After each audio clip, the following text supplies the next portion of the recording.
Ladies and gentlemen, welcome to this episode of the Players NIL. And my special guest today, the founder and CEO of Sponsor United, Bob Lynch. Bob, welcome to the podcast.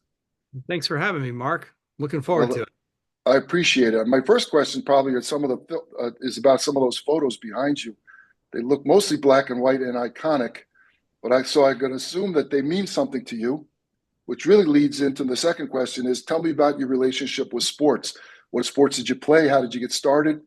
Who influenced you in those days? Well, I guess coincidentally, or maybe the gods were shining down on us because my house is getting renovated, and so I'm at my childhood home, and this is usually where I go to do calls like this. And so I happen to be in the den. I'm surrounded by trophies, sports trophies. But this was my I didn't choose this wood paneling, although I am digging it. But yeah, the photos in the back are actually it's a lot of ties to family. This gentleman's a family friend. My dad coached him in high school, played a starting guard in the '66 national Notre Dame national championship team. There's an All-American Pete Demerly at Notre Dame. My dad had coached. So my father was a coach, and that's Jack Dempsey with my grandfather writing to my grandfather, and Chico Vijar was a boxer, a family friend of ours. He was the like number two welterweight. So grew up around sports. My father was a coach, NFL scout, college coach, high school coach. I had a lot of family that played, and so I grew up, being enveloped in sports, I guess. And this certainly this room I'm looking at my sister was a volleyball player in college at Boston College, and looking at her stuff, and my brother played. So yeah, we were all kind of around it, I guess. Great. It's an awesome trip down memory lane for you. And, it's great to have those photographs. So, Bob, Sponsor United, the best research I can find is, you're becoming the Google of sports sponsorship. Some people refer to as the Bloomberg of sports sponsorship, I think. And I think probably most people understand that athletics and sports is at an all-time high in terms of popularity, right? Television ratings are up, viewership, attendance. I read this summer that there were 23.5 billion minutes of social media content produced at the Paris Olympics. Wow. 23.5 billion, right? It's an incredible number. We now have this new phenomenon called name, image, and likeness, which has been around since July 1st, 2021, which is affecting college athletes. We now have NIL approved in almost 40 states for high school athletes. But tell me first about your vision for Sponsor United, why you started it, and what was the problem that you were trying to solve? Well, I think just hearing you describe the sheer volume of minutes and I think of minutes, I think of deals, I think of partnerships and content. I came from the media space, sports media. I started in sports radio, and ultimately had a chance to work for an NFL team in the Miami Dolphins, running their sponsorships, and then the Brooklyn Nets and BSE Global and the Islanders rights that we had. Um, I think I, like many other people who didn't come from that space, looked at just everything going on in sports and entertainment, and saw the explosion of content and of deals and of the creativity that takes place. And I looked at that and said, "Boy, this is really complex, and this is really hard to get my head wrapped around. Like, what does this space mean?" I came from my career was starting in like selling 30-second commercial, or do you want a 60-second commercial? So very very simple concept for me to understand in my simple mind. But I saw this space and I said, "What an incredibly creative." And sort of fluid space that sports sponsorships is. It's not one thing. It's really a collective of any type of distribution point for content and for the ability to serve a marketing message or to engage in a potential customer aligned with what everybody loves in sports and teams and athletes and whatnot. And so I thought generally the space was just a really interesting space. And at the same time, it was a very siloed space, meaning I came from media at a time when consolidation was happening everywhere, television, radio, everything.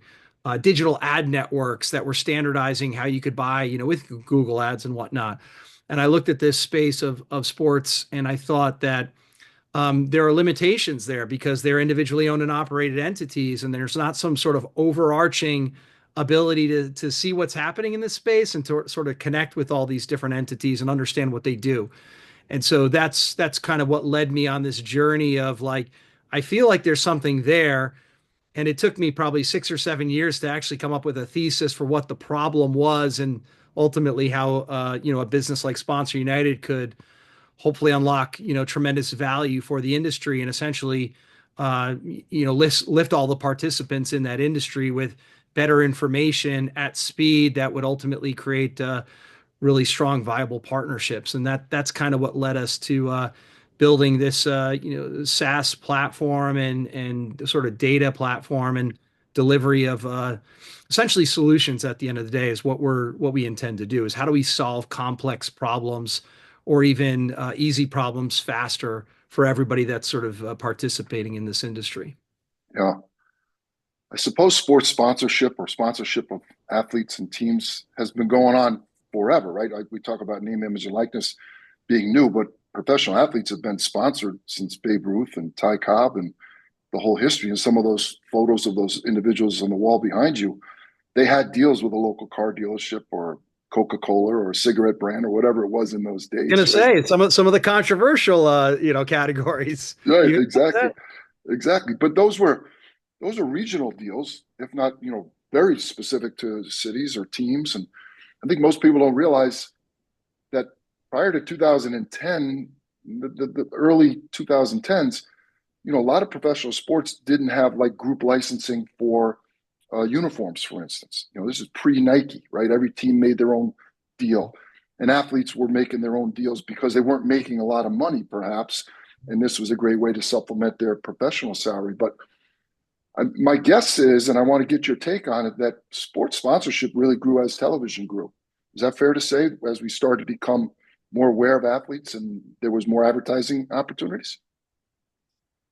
Well, I think the real driver was the digital advertising and digital content. I mean, I'm sure that television played a massively important role in general in this, as we know when the Giants championship back was televised. Like all of a sudden, it opened these eyes to professional sports, and Frank Gifford, who was a legendary endorser of different brands as well. I'm sure there's some shaving cream probably somewhere in my house that he endorsed at one point if I look deep enough. But what happened with the I think with athletes in the age of digital, there's a couple things. One is when social media and digital came along, there was this explosion of content. And so historically speaking, to consume, let's say Miami Dolphins content, you either watched on your local television, if it wasn't blacked out, obviously, you listened on radio, you attended, or you read about in the newspaper, the next day. That's really the distribution points of content. And maybe there was a national story on them and or ESPN. There was some limited content because there was a constraint there. What digital allowed is the massive distribution of content. So now you have much more scaled information in real time while these events are taking place versus the next day. Then with the introduction of social media, you have athletes that are content platforms now. You have advertising that can essentially follow any fan anywhere. And so when that happened, if you are historically the team that controlled the ad dot like the fan essentially, like there was only one way to reach that fan, it was through your distribution point. Those dollars flowed exclusively through there. When digital came along, what that did was it forced all of the teams and everybody to think more creatively. They had to compete in a market that they didn't have a monopoly on anymore, which is content around their teams. And so these athletes now had their own distribution points. They had more visibility because there's more content being written about those athletes. I mean, TMZ has a whole sports section of their site. I mean, on what they do outside of. So, all this allowed for more people to understand more about people's lives in general. Obviously, not just in sports and arts and entertainment and music and whatnot as well. But fans could now get to know these players in a more intimate way. It personalized them. Athletes, on the other hand, had the ability to then reach those fans with content. And then brands, ultimately, what we see today, have the ability to do business with them, and then that gets distributed through the athletes' platforms as well. And so that's really where I think the big sort of turning point was, in terms of athletes being empowered to be able to be their own content pieces, essentially, and they had the audiences and the technology to make make that distribution happen. Right. That's a great, it's interesting analysis. So Sponsor United aggregates a lot of this deal information. First question is, how do you get the information? Number two is, what do you do with it? And three is, who are your clients? Well, to start, we tried to lean, as a startup with those bootstrapped, we looked at the hardest thing that nobody else could get. So we really, I really tried to lean into like what's the thing that nobody has, because the they say the easiest way to create a monopoly is to just avoid competition and do something nobody else is doing. At least you're a competitor of one in some ways. And I knew that scraping technologies and things like that are only going to get better, but that's a space that's kind of commoditized, and so we didn't start there. We knew that ultimately we would get like social media posts and broadcast digital and audio and whatnot. So knowing that eventually we would figure that stuff out, we leaned into the data that people didn't think you could get. And it was a really interesting problem. I would go, when I was at the NFL, we'd have an away game trip, and we would travel with the team, and we'd go to the stadium, and we'd walk around the stadium, and we're capitalists. We're like, we want to make money. Let's see what all their sponsors are doing in the stadium, things that we couldn't see on television or see on the internet. So we'd walk around the concourses, we would look at all the different nuances of what they did, and we'd take photos of them, and we'd go back to our sales teams, and we'd do a presentation the next week, saying, here's everything the Indianapolis Colts are doing. And it was like, wow, look Yeah. at that. There's this cool club, and they've got this activation with a vehicle, and they're doing this crazy thing. So we found that generally like pretty interesting, because you couldn't see that anywhere else. And in the back of my mind, I thought, wow, I always found real value in it. Our sales teams did. What if you could just get that everywhere? Like, what if you had every stadium and you could instantly see everything happening in that stadium, that physical environment? And that kind of led us to a journey of like, well, how would we figure out how to do that? How could you get all that information? You can't scrape it on the internet. And that's where we started. So we focused singularly on that. And in the early days, we went to all the universities that had sports management programs. When I started in the NFL, there was like 3 or 4 schools total that had sports management programs. Today, I think the Sports Business Journal publishes, or at least they used to publish a listing. And the last time I counted it, there were 868 schools, colleges that had either a major, a minor, or classes in sports management.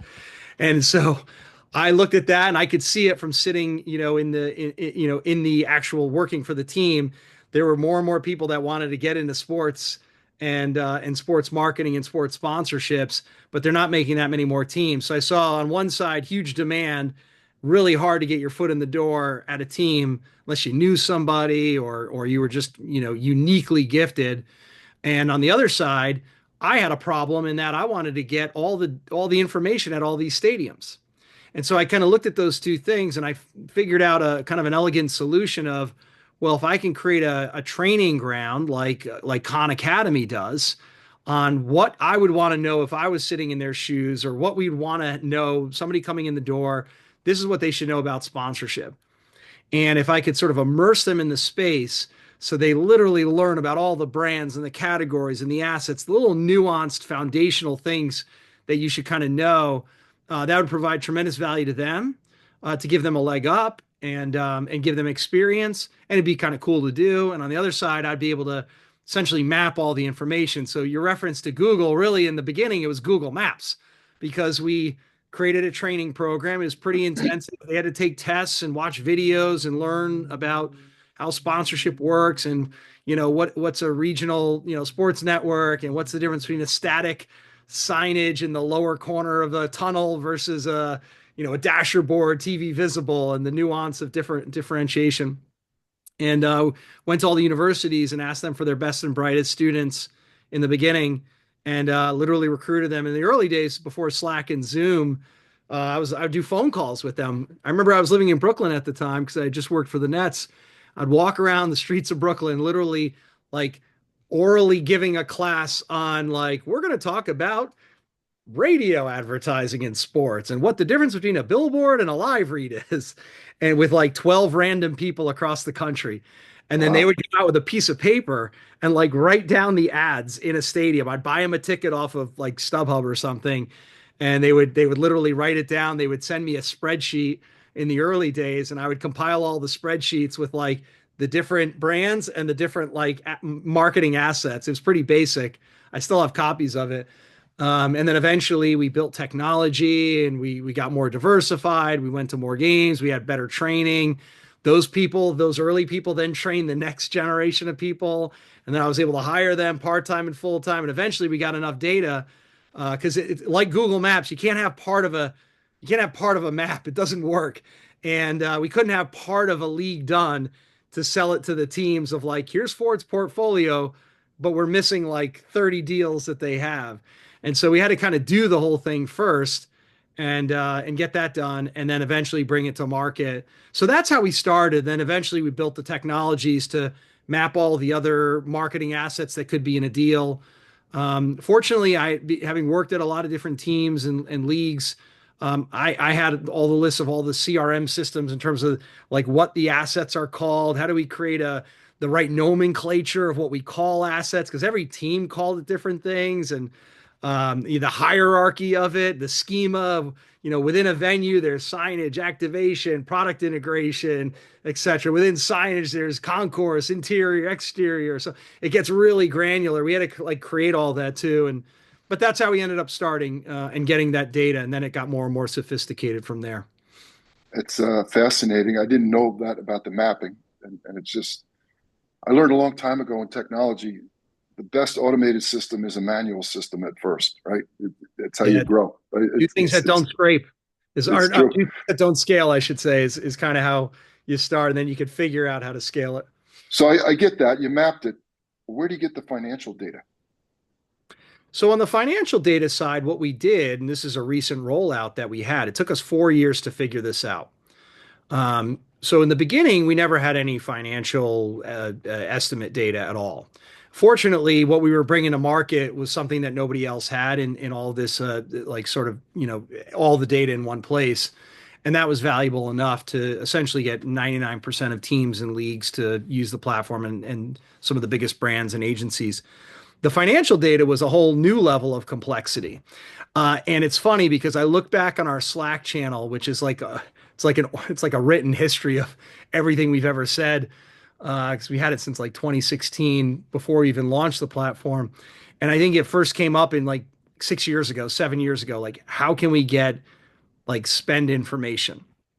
And it was a problem that I loved. I think the key in I think in a startup is like how do you fall in love with really hard problems? How do you find like their gift? um, and so I love the like how could you do that? Just like people would say like how could you get all the data in the stadium? So it's the same thing. And it took a long time to figure out how to approach that. Hey, could people give us the information? Can we use or like build a rate card and then from the rate card of like what the assets cost, like can we kind of think of like what it might cost? Those things, you have to like eliminate a million ideas of what the solution could be to ultimately get to what it is. And the longer that I've been in sponsorship, the more it feels more similar to real estate than it does to advertising in that you have supply and demand. You have exclusivity. As an example, supply and demand, you just won the Super Bowl. All of a sudden, that's more valuable, working with Sure. that team. During COVID, everybody moved up here to Connecticut from New York. The homes didn't change, but all of a sudden the value increased because the demand, but there's limited inventory and there's perception of value. I might like this like, 70s wood thing. You might be like, that's terrible. I would never pay for that. That's the same thing with brands. Like, hey, this aligns with our brand ethos to do something with XYZ athlete or player, whereas another brand might not see that same value. And so as that ruminated in my head, I started to think about, and it really interesting. It's so funny. Now I can't think of his name. The founder of Zillow uh, went to my high school, and I've never met him or spoken to him. He also was the founder of Expedia, I think, and it'll come to me. I was like really fascinated with the Zillow model of like how do they have to estimate the price of every home, but like how is every home priced? Like, it's not like you rate card your home, like, oh, you added a bathroom, that's going to be 75,000 more. Like, you have five bathrooms or 20 bathrooms, there's diminishing value. Just like if you have like one social media post or 10,000, they're not all valued the same way, or the 50th sign in the stadium or whatever it might be. And so I started to study the real estate model of how do you come up with really accurate comps. And so what we began to do is look at, well, in theory, if you could actually number one get enough comps, you can create a model, a regression model that without having any actual numbers on a deal, we had the rooms, the equivalent rooms and the neighborhoods. I know what the category is. I know the league. I know the market it's in. I know the marketing assets that were bought, which are like the rooms and the square footage. I know every asset that they buy because we already had all that data. And if I have a historically trained deal data that we gradually just collected over a 5 year period, about $13 billion worth of deals. We couldn't put it in our platform, can't republish it. We're not the Sports Business Journal. We're not breaking like somebody told me this deal was that. We need to create a model that estimated every deal in an accurate way. And we knew that we were never going to be able to get it through those means. We just needed training data to then say, we don't know the deal, but based on this category, this market, these assets, this team, historicals, here's what the estimate is. No different than when you get your house appraised, and that it comes usually relatively close enough that those numbers work. We didn't need to hit the nail on the head down to the dollar. And so that's the approach that we took. And it really took us about 3.5 years to do, because what happens when you create a model like that? You can be wildly off. And then you have to reverse engineer and figure out, why am I way off on the actual deal? And we would go to teams or brands that we worked with, and we would show them some of these estimates. And it was an amazing learning experience. We would go in and get, probably a great example is like sports betting. And somebody would say, you're wildly off on that deal. That's not what it was. And then we'd reverse engineer and say, like, what did we not like equate within this? And that was an early learning on like, hey, some markets, they literally have the betting license, the team.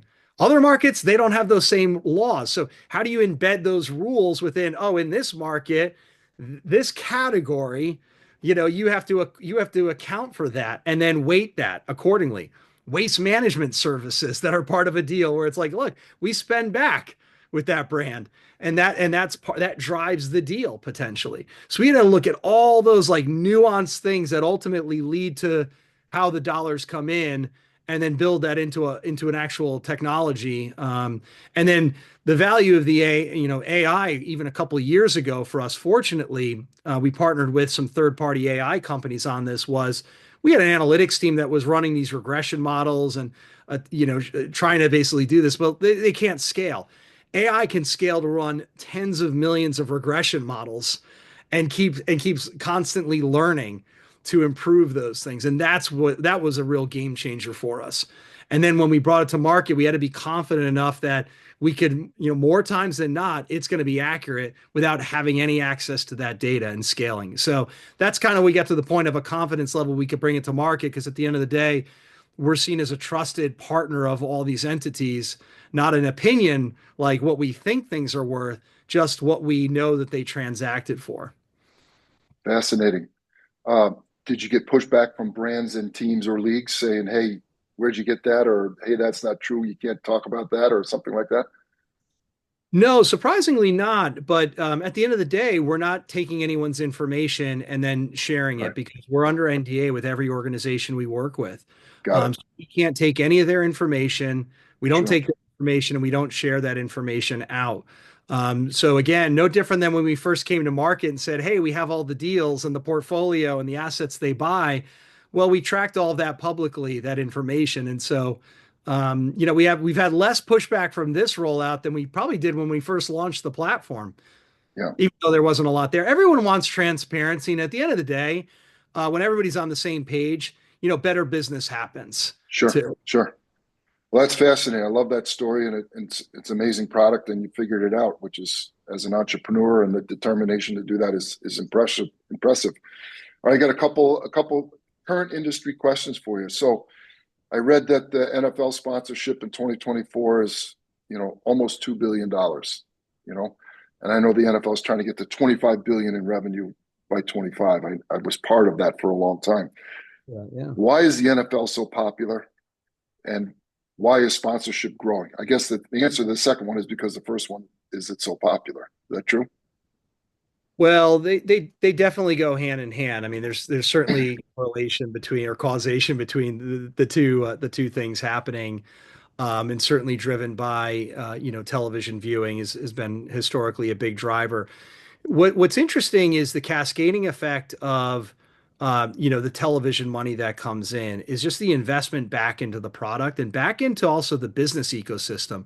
They're able to recruit some of the most talented people, executives across marketing and content because they have those dollars. When you're Jerry Jones, and you're generating the sort of cash flow you have, and you're putting that back into what you pay your executives, what you do, and by building infrastructure like the Star, which then allows to do more with sponsorship dollars. That's been a huge driver of that as well. Right. And I think that, I mean, that's probably the biggest thing that's led to that. And I'll say this too. The NFL did a great job, even going back about, I think it's about 15 years almost, maybe 12 years. They started to realize, like, look, we have to build well beyond the at the time the 8 home games or the 10 home games, because they realized only 5 or 6% of fans in the NFL ever actually attend the stadium. And so, how do they start to build their content strategy well beyond the 60 minutes? You think about the live amount of time in a season. I did the math years ago, but because typical play is like 5 seconds multiplied Yeah. by 200 plays. I think it's like 6 minutes of live content, like truly live play in the Yeah. course of the season. Somebody could fact check me on it, but I know it was extremely low like that. Yeah. Yeah. Maybe 13 minutes, who knows? And so you have to build everything else around that. And so they started to look at their calendar in terms of building these sort of tent pole events and moving those things so they're evenly spaced in terms of the draft, in terms of the path to the playoffs, and all those things. And then that trickled down to the teams in terms of how they built their content calendars, how they would go to brands and say, look, we're not just a fall platform for your advertising, and we have content year round. Again, digital helps with that. We were doing media deals with Fox Sports, I remember at the time, and radio with what was iHeart.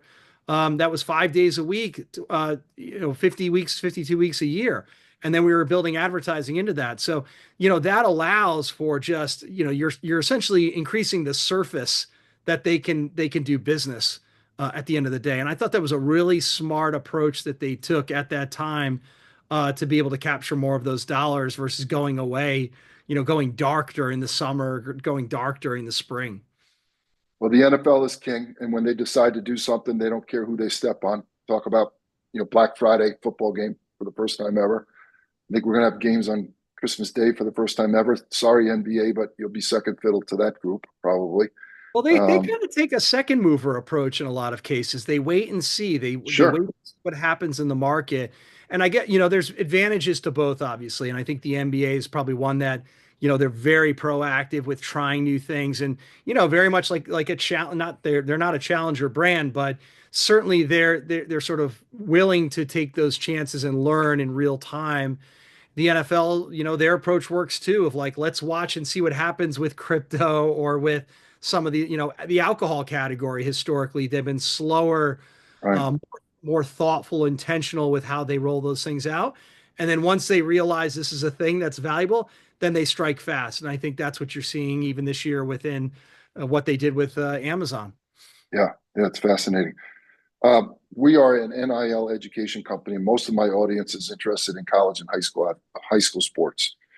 For those that don't know, we're in the midst of a settlement agreement being approved by a judge that is going to allow colleges and universities to pay athletes directly, whether they're employees or whether it's just revenue sharing we're not sure. It, quite frankly, doesn't make any difference to me. The question is, schools are going to need to add a new line item to their budget. They're notoriously spending every dollar that they have, whether it's on coaches' salaries or facilities, whatever it may be. Sponsorship has got to be a part of that, don't you think, in raising this new capital?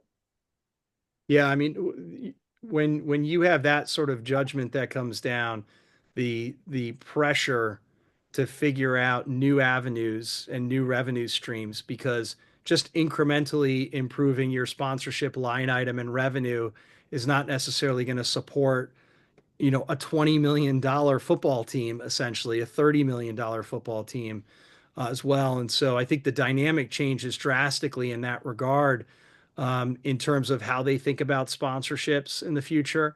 And what's unique in college versus pro sports is the dynamic between the rights holders of that are selling on behalf of those schools. They have to be lockstep in partnership with, the Learfields of the world, the Playflies, the JMIs, and whatnot, to be able to, figure out, like, what does that dynamic look like to partner together, and what are we doing separately, independent from each other, because the school at the end of the day is going to be held to those, generating those dollars, not their rights holders. And so how they challenge those rights holders to do business differently, there's going to be a lot of disruption in that space. And I think the schools themselves are going to have to look at their rights and how they might need to be thinking about it differently. And I think that might force some innovation, which will be good for the space in regards to, let's just take a typical state college, that the college overall, not just the athletic department, when that school has to implement new Wi-Fi and DAS systems. Those are historically like RFP'd, is totally independent from sponsorship. How do they look at the business ecosystems that exist within the entire campus and the alumni networks, and how are they moving in more in more synced up to essentially work with the brand community, versus these things not being done? They're sort of siloed in many ways. And I wouldn't say a bit, it's not that it's antiquated, it's just that those are embedded in the ways they do business. Whereas in professional sports, there's a real holistic approach, cohesive approach between the chief, information, chief technology officers, stadium infrastructure, and what they're doing in corporate sponsorships, what they're doing around sustainability, and how that comes through with what they invest in the actual stadium infrastructure. Colleges have the advantage of not just the stadium, an entire campus, Right. multiple campuses in many cases. That Yeah. actually is much more lucrative than the professional space. And so they need to be thinking about, how are we more cohesive to drive more dollars, capture more of those dollars that ultimately allows us to underwrite some of these investments we need to make in content, essentially. Basically, it's a marketing play for the colleges. Yeah. And it's a big new marketing line item that they need to be able to underwrite and fund. That's fascinating. That's a great way to look at it. And I get it. When you're a sponsor in the NFL, for instance, because we've been talking about them, you're probably a sponsor up and down the food chain in every aspect of their operations. In college, it may be divided, to your point. That's a fascinating conversation. If I'm a brand looking at that college space, a good sized brand, let's call it, not a local brand, but a regional brand or a national brand, how do I decide, do I want to be a sponsor of the program or of the athletes? What are the pros and cons of that? Well, yeah, there's a lot to unpack there. One is, what's your familiarity with the space? How, if you've done college sponsorships before with colleges, you have a generally good sense of the capabilities and limitations for what you can do, the performance of those campaigns. What athletes allow you to do is, number one, if you're not familiar with the college space, it's a lower entry point with a lower commitment to be able to enter in with an athlete. So again, it's supply and demand. If you're let's take, typical regional categories, banking, hospital, healthcare systems, those sorts of things. They may not be as nationally sophisticated in what goes on, because they don't have, hospitals everywhere. But they might also want to dabble into the college space. And so an athlete allows them to A/B test. It allows them to figure out, is this something that's viable? Is it something that's scalable? It's kind of to your point before, it's doing something manual that you ultimately can scale. And you can Right. do that with the colleges as well. It's just that that's a slower and oftentimes a larger financial commitment. If you're a bank, you're typically looking at competing to be the exclusive bank of an Alabama or exclusive within credit union, like a line item within that, but with other, tertiary competitors. Whereas with the athlete, it allows you to, number one, the flexibility of like the individual athletes, are there compelling, thoughtful storylines?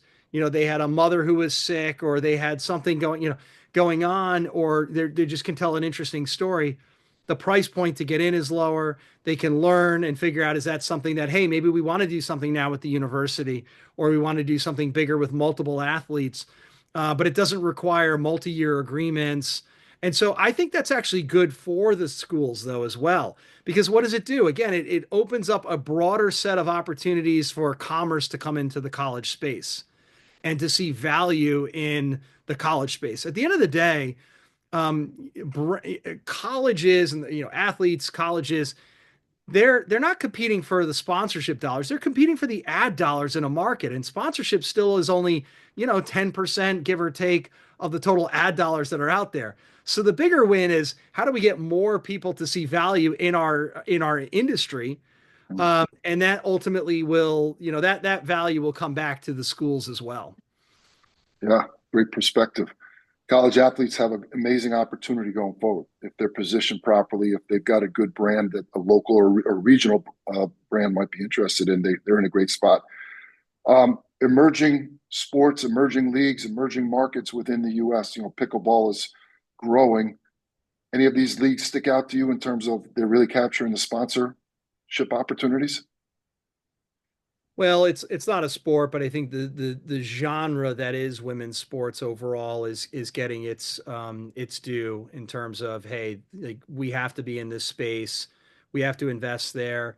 There's viable options, multiple viable options in those leagues, and I think that's good for the sponsorship industry. It's good for brand marketers in general to have those outlets. And in many ways, similar to what I said before, those teams and leagues are investing more in executives who are sophisticated, and it's not seen as sort of like the minor leagues, like, oh wow, you went to the, name your league. That's not the NFL, the NBA, the Major League Baseball. And they couldn't attract that sort of talent. They're able to attract the talent of, like, I want to be here and I want to help build this. And I think you're seeing some amazing talent in that regard, which is great for brand marketers, because now they're working with really sophisticated people that can drive, great outcomes for them as well. I think I'm not so much surprised by an individual sport, by just the sheer diversity of sports that are Mm. now getting attention. I mean, you look at like slap fighting, I think it is, or power slap. I mean, it's funny, but like, what it reminds me of is in many ways like the internet advertising 20, I'm going to age myself, but 20, 25 years ago, there are markets for anybody that are quite vast when you think about it.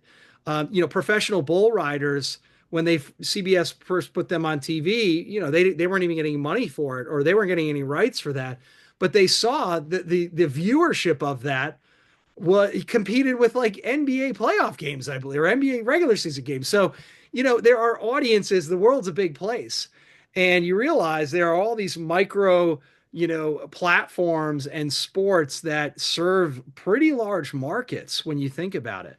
And now, the brands have an opportunity, just like they did in the internet, to say, how are we going to segment to all these different interesting markets, and essentially, invest there and see value. And I think you're seeing that within the sponsorship space, where, I grew up and there was only four leagues that I knew of, and the Right. fourth one in hockey was kind of like, I know it a little bit, and that was kind of it. And then college sports Yeah, today. I mean, we could spend a week rattling off all the different sports that are viable in this country, have the distribution to reach these different audiences. Again, digital plays a part in being able to reach anybody, anywhere who's interested in that particular sport. So I think that's the thing that really gets me excited about the opportunities for more commerce coming into the sponsorship space. I love it. That's great. Well, listen, we want to be respectful of your time. I'll give you the opportunity. Is there anything that I didn't ask you that you want to share, or any company news updates, anything you want to broadcast? Breaking news? Boy, well, that's a pretty loaded, big question. Well, I mean, we personally, we spoke about it before, but we had some pretty big news in the past couple of weeks where we launched Spend, and Spend is a platform that essentially estimates. I think it's about 30,000 deals, 35,000 deals. It's growing every single day. And again, the idea was to create transparency in a market that was pretty opaque in understanding what deals cost. We're starting within college and pro sports. We're looking at sort of the five major professional sports leagues: MLS, MLB, NHL, NBA, NFL, and then Power Four or Five or whatever you call it these days. In those 65 or so schools. It's about $8 billion worth of annual investments that are made that you can see the costs, how the deals are structured, where the value goes against those deals.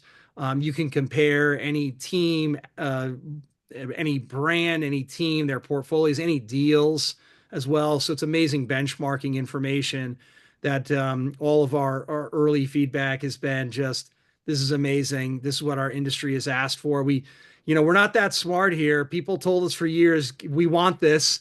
And so we build what they want, and everybody's loving it so far. So still early days, but we've had some amazing organizations, the Verizons of the world, NFL teams, different associations that are seeing tremendous value in it. So we're excited about doing that for all sports and sponsorships. Great. Well, that's great. Well, Bob, you've been a great guest. Thank you for taking us on your little bit of your personal journey. Your family history behind it was awesome. I love old photos like that. Tells the story of sports, and it's a big part of your life. You can feel it. And your professional journey. I think what you've done is unique and it's interesting. It's fascinating to me personally because athletes as celebrities, as I said earlier, at an all-time high, and I think what you're doing is really powerful and interesting. And I think athletes and colleges and we didn't get a chance to talk about high schools, but eventually high schools are going to be in this space too. And I'm sure you're thinking about that. But thank you for your time. We appreciate it. We wish you nothing but success. And thank you for being part of the Players NIL Industry Insider Podcast. Thanks for having me, Mark. This was a lot of fun, and I'm sure I'm looking forward to future conversations as the space evolves. There we go. Thank you.